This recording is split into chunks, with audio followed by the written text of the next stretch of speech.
ಕರ್ನಾಟಕದ ಜನ ಮಾತ್ರ ಬಹಳ ನೊಂದು ಹೋಗಿದ್ದಾರೆ. ತುಂಬಾ ಒಂದು ರೀತಿಯಲ್ಲಿ ಅಸಹಾಯಕ ಪರಿಸ್ಥಿತಿ ಇಲ್ಲ, ಭ್ರಷ್ಟಾಚಾರ ತುಂಬಿ ತುಳುಕ್ತಾ ಇದೆ. ಅದಕ್ಕೆ ಶಿವಕುಮಾರ್ ಅಲ್ಲ, ಎಲ್ಲಾ ಸರ್ಕಾರಗಳು ಕಾರಣ. ಅದರಿಂದ ಶಿವಕುಮಾರ್ ಅವರು ಅವ್ರು ಮತ್ತೆ ದೇಶದ ಅತ್ಯಂತ ಶ್ರೀಮಂತ ಮುಖ್ಯಮಂತ್ರಿ, ಮತ್ತೆ ಒಬ್ಬ ನಂಬರ್ 1 MLA. ಅದು ಅವ್ರಿಗಿರ್ತಕ್ಕಂಥ ಇನ್ಕಮ್ ಇದೆಯಲ್ಲ, ಈ ತಮಿಳುನಾಡು ವಿಜಯ ಅವ್ರಿಗಿದ್ದಂಥ ಇನ್ಕಮ್ ಇವ್ರಿಗಿದೆ. ಅದರಿಂದ ಇವ್ರು ಭ್ರಷ್ಟಾಚಾರ, ಬಟ್ ಅವ್ರ ಸುತ್ತಮುತ್ತಲು ಇರೋರು ಇದಾರಲ್ಲ, ಆ ಭ್ರಷ್ಟಾಚಾರಿಗಳ ಒತ್ತಡವನ್ನ ಮತ್ತೆ ಮಾಫಿಯಾ ಏನು ಲ್ಯಾಂಡ್ ಮಾಫಿಯಾ ಇದೆಯಲ್ಲ, ರಿಯಲ್ ಎಸ್ಟೇಟ್ ಮಾಫಿಯಾ, ಮತ್ತೆ ಇನ್ನಿತರೆ ಒಂದು ರೀತಿಯ ಟೆಂಡರ್ ಅಂದ್ರೆ ಮುಂದಕ್ಕೆ ಆ ಫಸ್ಟ್ ಸರ್ಕಲ್ ನ ತುಂಬಾ ಜೋಪಾನವಾಗಿ ನಾಜುಕಾಗಿ ನಿಭಾಯಿಸಬೇಕು. ಜೋಪಾನವಾಗಲ್ಲ, ಸಾಕು ನಿಮಗೆ ಇದುವರೆಗೂ ನಾನು ಏನು ಸಹಾಯ ಮಾಡಿದ್ದೀನಿ ಎಲ್ಲಿ ಕಟ್ ಮಾಡಬೇಕು ಅಲ್ಲಿ ಕಟ್ ಮಾಡಬೇಕು. ಇನ್ನು ಮುಂದೆ ನನಗೆ ನನ್ನ ಕರ್ನಾಟಕ ಜನತೆಗೆ ನಾನು ವಾಪಸ್ ಕೊಡಬೇಕು. I have to return to Karnataka people. I see ಒಬ್ಬ humble worker from a rural place Kanakapura, he has become one of the richest MLAs and chief minister also.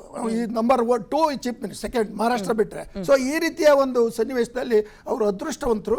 ಮತ್ತೆ ಅವರು ಜ್ಯೋತಿಷ್ಯ ಅವೆಲ್ಲ ನಂಬೋದು ಒಳ್ಳೆಯದು, ಯಾಕಂದ್ರೆ ಮೇಡಮ್ ಇದ್ದಾರೆ, ಅವರು ಅದ್ರ ಬಗ್ಗೆ ಹೇಳ್ತಾರೆ. ನನ್ನ ಪ್ರಕಾರ ಹೇಳೋದು, ಜ್ಯೋತಿಷ್ಯಗಳು ಹೇಳಿರ್ತಕ್ಕಂಥ ಒಳ್ಳೆಯ ಪಾಯಿಂಟ್ಗಳನ್ನ ಮತ್ತೆ ಅವ್ರ ಗುರುಗಳು ಮತ್ತೆ ಅವರಿಗೆ ಇರ್ತಕ್ಕಂಥ ಅನುಭವವನ್ನ ಸಿದ್ದರಾಮಯ್ಯನವನ್ನು ಮೀರಿಸ್ತಕ್ಕಂಥ ಗುರುವಿನ ಮಿಂಚಿನ ಶಿಷ್ಯುಡು ಎನ್ನುವ ರೀತಿಯಲ್ಲಿ ಅವರು ಕೆಲಸ ಮಾಡ್ಲಿಕ್ಕೆ ಅವಕಾಶ ಇದೆ.